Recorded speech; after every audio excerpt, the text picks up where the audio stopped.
Rema hari ini, Matius 17 ayat 20. Ia berkata kepada mereka, "Karena kamu kurang percaya.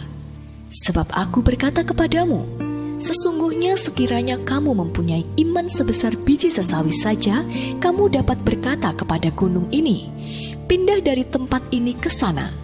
Maka gunung ini akan pindah, dan takkan ada yang mustahil bagimu."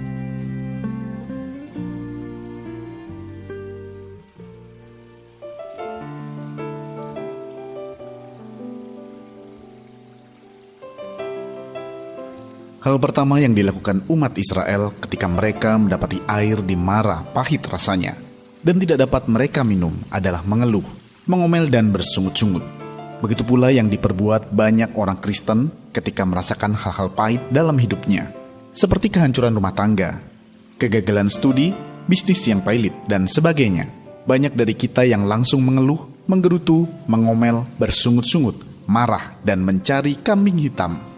Sadar atau tidak, kita malah membesar-besarkan masalah dan membiarkan kegagalan serta kehancuran membayang-bayangi langkah kita, sehingga kita tidak bisa melihat sisi positif dari setiap peristiwa yang terjadi.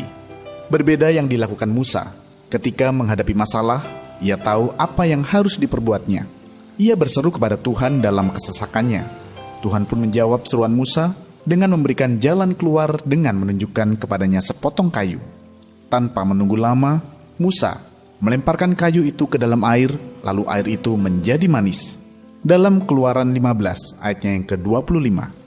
Ya, untuk melihat dan mengalami perkara-perkara ajaib dari Tuhan, perlu sekali bagi kita untuk berdoa dengan iman, serta mempraktekkan iman tersebut dengan perbuatan yang nyata.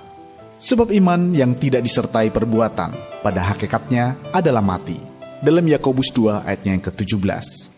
Jadi iman selalu bekerja sama dengan perbuatan. Itu sebabnya kunci mengalami mujizat dari atas adalah berani bergerak dalam dimensi kuasa dan profetik.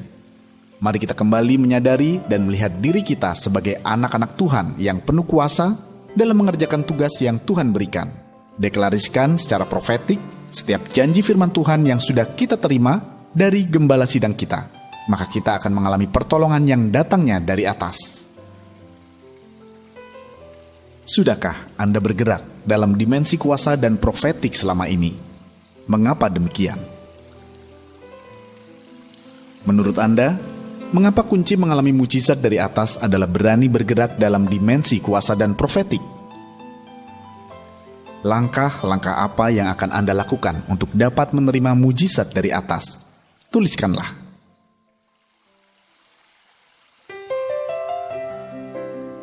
Bapa, kami berdoa untuk urapan-Mu agar kami dapat bergerak dalam dimensi kuasa dan profetik dalam menggenapi setiap tugas ilahi yang harus kami selesaikan. Karena kami percaya, saat kami berjalan sesuai dengan jalan dan kehendak-Mu, maka kami akan mengalami mujizat yang luar biasa. Di dalam nama Tuhan Yesus kami berdoa. Amin. Kunci mengalami mujizat dari atas adalah berani bergerak dalam dimensi kuasa dan profetik.